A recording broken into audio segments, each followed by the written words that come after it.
Tag 9 unserer Mongolei-Reise, oder? Tag 9? Tag 9. Ja. Tag 9, ja.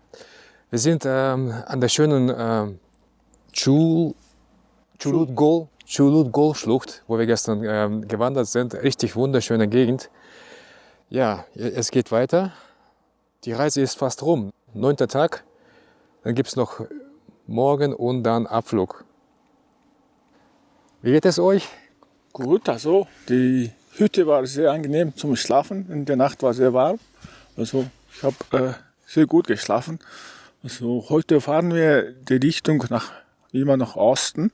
Wir werden 2 Städte durchfahren. Eine ist das Provinzstadt Cicirlik und dann alte Hauptstadt von Genghis Khan, Karakorum. Wir werden durchfahren und unser Ziel ist heute eine Sanddüne.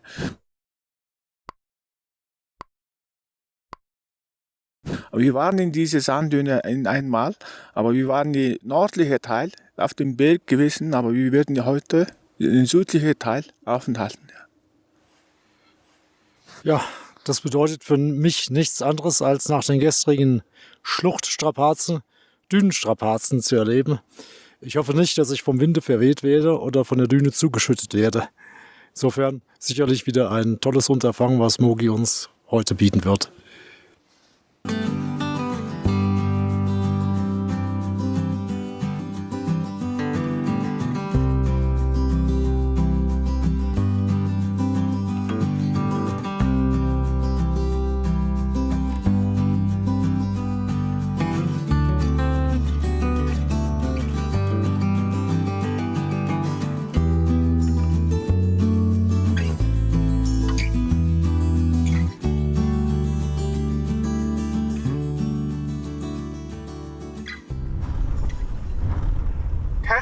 Stein heißt das. Ja. Und auf diesem Nichts steht dieser Stein. Also woher kommen die? Das wissen nicht viele Leute. Aber ich weiß, geologische Erklärung weiß ich schon. Aber es gibt eine Gerüchte. Ja. Also, es gab damals eine große Schlange, ja, in der Mongolei. Also die leiden die Menschen, also hier in diesem Gebiet. Ja. Und deswegen ist es ein starker Ringkämpfer. Ein Ringkämpfer ist hier gekommen und er hat es da gibt es einen großen Berg, wir nennen diesen Berg Boltan, und er hat es von diesem Berg oben die Spitze rausgenommen und dann auf den Kopf von den Schlangen gelegt. Das, ja. Und deswegen ist das dieser Stein entstanden. Ha, der Herkules ist der Mongolei. Ja.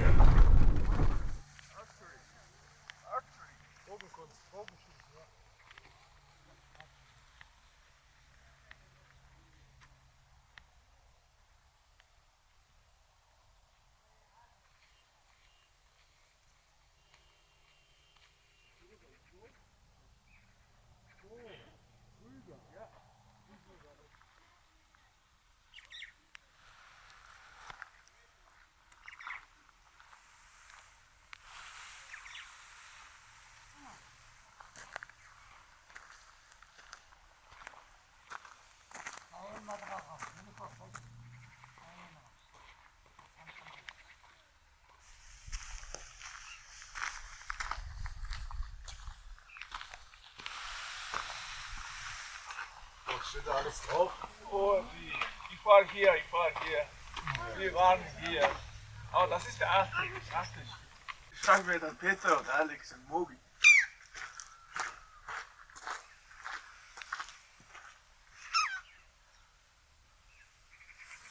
Und noch eine alte tibetische Inschrift. Siehst du die? Nee, wo? Eingraviert.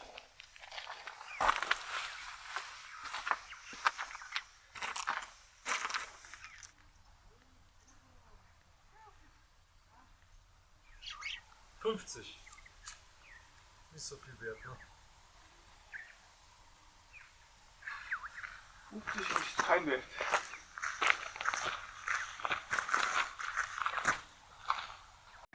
Also Mongolen glauben, wenn du einen Stein darüber werfen kannst, also einfach verwirfen und andere Seite. Auf die Spitze oder über?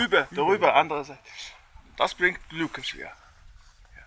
So glauben Mongolen. Ja. Und Peter, schaffst du es? Naja, ich muss mich da erstmal in die mongolische Statistik einarbeiten. Wie viele haben es denn geschafft, Mogi? Oh, das weiß ich nicht. Weniger hat es geschafft, glaube ich. Ist nicht so, nicht so einfach. Ich meine, wir können ja einen Versuch unternehmen, Ja. um Teil der wenigen zu werden. Ja. Also Peter, du fängst an. Ach, schauen. Eins. Zwei. Drei.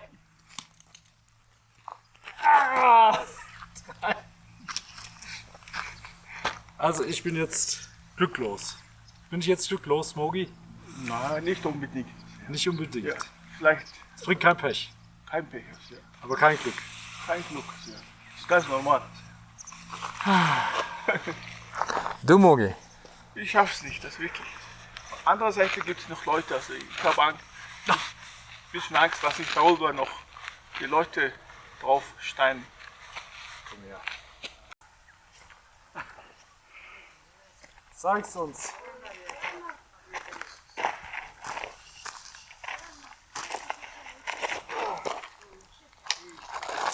Aber schon gut, schon gut.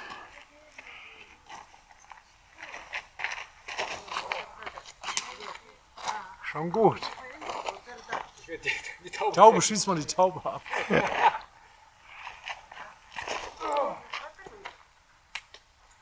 Aber nicht schlecht.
Eine Luxusjute für 4 Personen. Ja, es ist nicht mehr die Ursprünglichkeit und die, würde ich sagen, Armut und Enthaltsamkeit einer Jurte, die uns hier offeriert wird, sondern tatsächlich schon die neue Version, Mongolei 2.0. Ja, auch nicht schlecht, aber dennoch eine ursprüngliche Jurte wäre vielleicht heute sogar noch in der Wildnis schöner und authentischer gewesen. Naja, ich beschwere mich nicht. Ich bin dankbar für das Dach über den Kopf. Und hier scheint warm zu sein, denn hier ist überhaupt keine Vorstelle. Aber sieht wohl gut abgedichtet aus. Oh, und sogar einen Heizkörper gibt's.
Goethe-mäßig.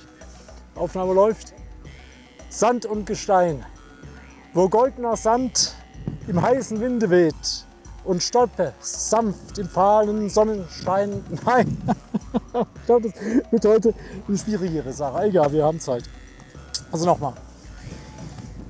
Wo goldener Sand im heißen Winde weht und Steppe sanft im fahlen Sonnenlicht vergeht, da ragen Berge, steil und still zugleich, ihr Stein so alt, ihr Schatten kühl und weich. Die Dünen wandern, formen neues Land, vom Sturm gezeichnet, flüchtig wie die Hand, die eine Spur im Staub der Zeit verweht, während der Himmel endlos über allem steht.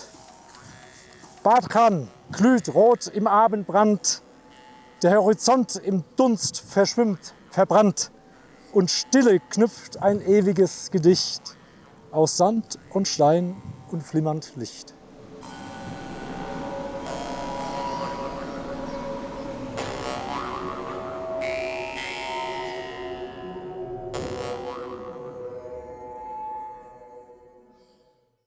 So, angekommen nach einer etwas längeren Fahrt.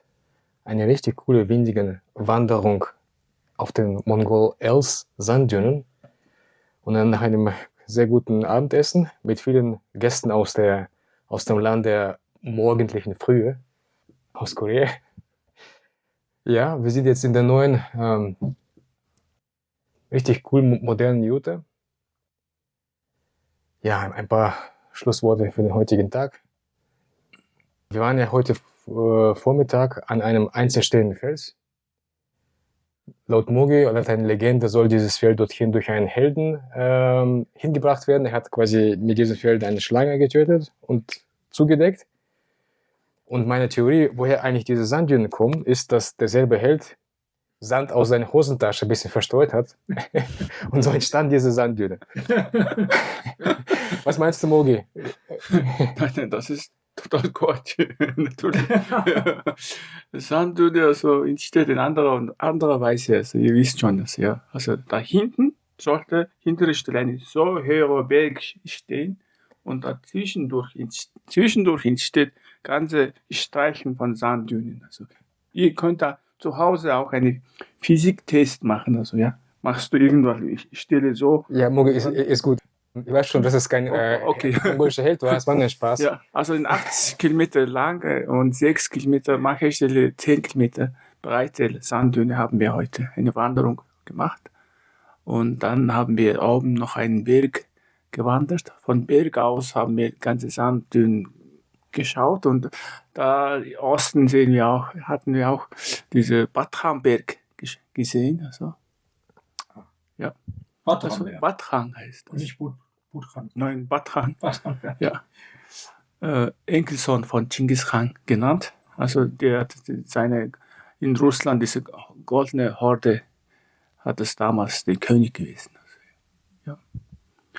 Also, ja. Kurz und knackig noch ein paar Abendkommentare oder einen. Also die Dünenwanderung war super, es hat sehr stark gewindet. Es hat uns Sand in die Ohren gewindet und ich glaube, ich höre gar nicht mehr so richtig gut.